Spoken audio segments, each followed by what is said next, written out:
తాకట్లో ఉన్న మీ బంగారాన్ని విడిపించి ఆ రోజు ఆన్లైన్ రేటుకి కొంటాం. Sharma gold company. అమరావతిలో మరొక కీలక ఘట్టం మొదలైంది. ఐకానిక్ టవర్స్ నిర్మాణానికి సంబంధించి ఐరన్ ఫ్రేమింగ్ డయాగ్రిడ్ పనులు మొదలు పెడుతున్నారు.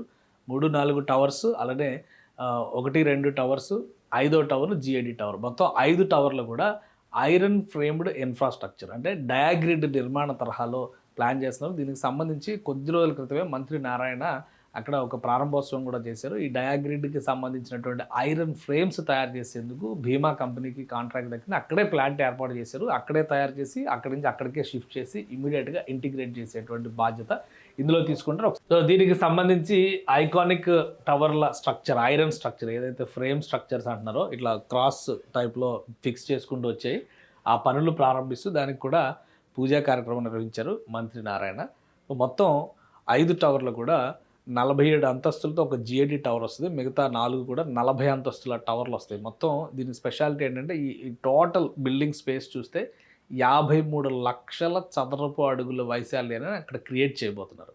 సో ఈ స్పేస్లో ప్రతి డిపార్ట్మెంట్, మినిస్టర్ దగ్గర నుంచి హెచ్ఓడీల వరకు ప్రతి ఒక్కరు కూడా ఇప్పుడు సెంట్రల్ విస్టా అని చెప్పని ఢిల్లీలో ఒక నిర్మాణం చేశారు. ఏంటంటే వివిధ విభాగాలు వేరువేరు ప్రాంతాల్లో ఉన్నటువంటి వాటి అన్నింటినీ కూడా ఒక దగ్గరికి తీసుకొచ్చే ఒక ప్రణాళిక అనమాట. అది సెంట్రల్ విస్టా కంప్లీట్ అయినాక కేంద్ర ప్రభుత్వ విభాగాలన్నీ కూడా ఆ ఒకే భవంతిలోకి మారిపోతాయి. ఇక్కడ అలాగే మొత్తం 5 టవర్ల నిర్మాణాలు చేస్తున్నారు. షాపూర్జీ పల్లోంజీ, ఎన్సీసీ కంపెనీ, అలానే ఎల్ఎన్టీ కూడా ఇందులో భాగస్వామిగా ఉంది. ఈ సంస్థలు చేసేటువంటి నిర్మాణాలన్నిటినీ కూడా ఇక్కడ కంప్లీట్ చేసిన తర్వాత ఐరన్ స్ట్రక్చర్స్, ఇవన్నీ ఐరన్ స్ట్రక్చర్ మొత్తం కూడా బీమా సంస్థ ద్వారా చేసినటువంటి ప్లాంట్లోనే ఏర్పాటు చేస్తున్నారు. ఈ ఐరన్ స్ట్రక్చర్ కంప్లీట్ చేసిన తర్వాత పనులు మరింత ఊపందుకుంటాయి. ఎందుకంటే ఒక్కొక్క ఫ్లోర్ లేపడానికి 15 రోజుల సమయం పట్టొచ్చు అని చెప్పని అంటున్నారు. ఒకసారి మనం చూద్దాం అసలు ఈ టెక్నాలజీ ఏ విధంగా రిఫర్ చేశారు, ఇది చెప్తున్నటువంటి టెక్నాలజీ వాస్తవానికి ఏ టెక్నాలజీని అయితే ఇక్కడ ఇన్కార్పొరేట్ చేయాలనుకుంటారు. టవర్ 1-2, అలానే టవర్ 3-4, 5th జిఐడి టవర్ అంటే హెచ్సిఎం టవర్ అని చెప్పని కూడా అంటున్నారు. దాన్ని ఆనరబుల్ సీఎం కూర్చుంటారు కాబట్టి. సో దాని బేస్ స్ట్రక్చర్ ఇదంతా అయిపోయింది. 2018కే ఈ కార్యక్రమాలన్నీ కూడా పూర్తయింది. ఎలివేషన్ పైకి వచ్చిన తర్వాత, ఆ ఎలివేషన్ వచ్చిన తర్వాత కూడా మన నిర్మాణం ఈ టవర్స్కి సంబంధించిన బేస్మెంట్స్, రాఫ్ట్ ఫౌండేషన్ల ప్రక్రియ ఇదంతా కూడా కంప్లీట్ అయింది. ఇక్కడ నుంచి అసలు కథ మొదలవుద్ది అనమాట. మేవాన్ టెక్నాలజీ అని చెప్తున్నారు. ఐరన్ స్ట్రక్చర్ ఒకవైపు గ్రిడ్ సపోర్ట్ తీసుకుని నిర్మాణం చేసుకుంటేనే ఈ మేవా టెక్నాలజీ దీంతో ఇలా ఫిక్స్ చేసుకుంటూ కాంక్రీట్ ఫిల్లింగ్తో వెళ్తారు. ఈ ఫ్రేమ్స్ అన్నీ కూడా ఇప్పుడు స్ట్రక్చర్ చేశారు.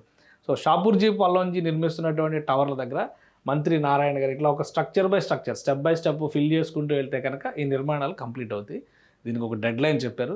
మంత్రి నారాయణ గారు ఏం చెప్పారు అనేది ఒకసారి చూద్దాం. ఆయన ఈ పూజా కార్యక్రమం జరుగుతున్నటువంటి తరుణంలో ఆయన చెప్పినటువంటి హింట్ ఇది. ఈ స్ట్రక్చర్ అంతా ఇప్పుడు మనం ఇక్కడ పిల్లర్ దగ్గర, డయాగ్రిడ్ దగ్గర చేసినటువంటి పూజా కార్యక్రమం, అక్కడి నుంచి లోపల చేసినటువంటి నిర్మాణం ఒకసారి చూస్తే ఇదంతా కూడా టవర్ లోపల భాగం కిందకు వస్తుంది అనమాట. కాంక్రీట్ ఫ్రేమింగ్ మొత్తం కూడా గోడలన్నీ కూడా కాంక్రీట్తోనే ఫిల్లింగ్ అవుతాయి.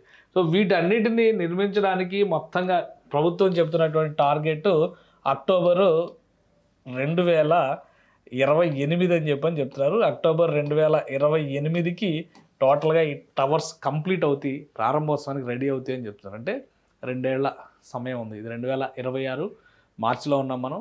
దాదాపు 2.5 ఏళ్ల సమయం ఉంది.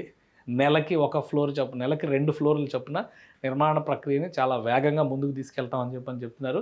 అదే కనుక జరిగితే ఈ స్ట్రక్చర్స్ నిర్మిస్తున్నటువంటి కంపెనీలు, 3 కాంట్రాక్ట్ కంపెనీలు, ఎన్సీసీ, షాపూర్జీ పల్లోంజీ, ఎల్ఎన్టీ, ఈ 3 సంస్థలు కూడా వీలైనంత వేగంగా ఈ నిర్మాణాన్ని పూర్తి చేయాలని భావిస్తుంది. సో అక్కడ ఉన్నటువంటి సేఫ్టీ జాగ్రత్తలు వీటన్నిటిని తెలుసుకునే ప్రయత్నం చేశారు. ఒకసారి మనం ఈ స్ట్రక్చర్ని చూస్తే కనుక, గ్రాఫిక్ స్ట్రక్చర్లో చూస్తే గతంలోనే ఇది చూపించారు ఏ విధంగా ఈ నిర్మాణం జరగబోతుందనే దానికి. ఈ టెక్నాలజీని అలా ఫిల్ చేసుకుంటూ పై అంతస్తు వరకు వెళ్తారు. 40 అంతస్తుల వరకు 1, 2, 3, 4 టవర్స్ ఉంటాయి. 5వ టవర్ ఏదైతే జిఐడి టవర్, హెచ్సిఎం టవర్ అని చెప్పంటున్నారో ఆ టవర్ ఏకంగా 47 అంతస్తులు ఉంటుంది. అంటే G+2 బేస్మెంట్లు ప్లస్ గ్రౌండ్ ఫ్లోర్ కూడా కలుపుకొని చూస్తే 50 అంతస్తుల టవర్ అవుతుందన్నమాట అది. సో ఈ టెక్నాలజీ నిర్మాణానికి సంబంధించి అన్ని జాగ్రత్తలు తీసుకున్నారు, అన్ని రకాల కార్యక్రమాలు కంప్లీట్ చేశారు.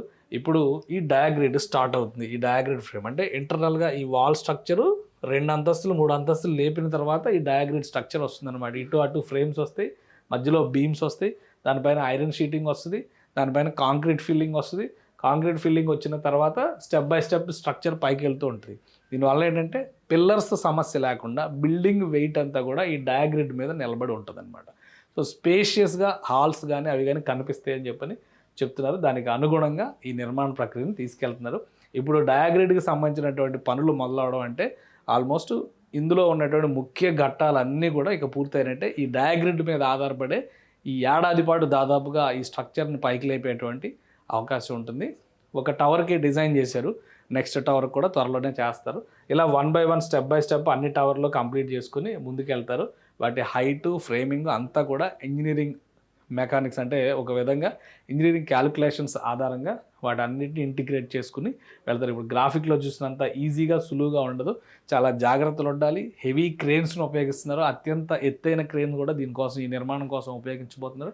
సో వాటన్నిటికీ సంబంధించినటువంటి ప్రక్రియ మొదలవుతుంది. ఇది కీలకమైనటువంటి ఘట్టం అమరావతిలో ఐకానిక్ టవర్స్కి సంబంధించినంత వరకు. అక్టోబర్ 2028లో ఈ టవర్స్ని ప్రైడ్ ఆఫ్ అమరావతిగా చూసేటువంటి అవకాశం ఇక కలగబోతుంది.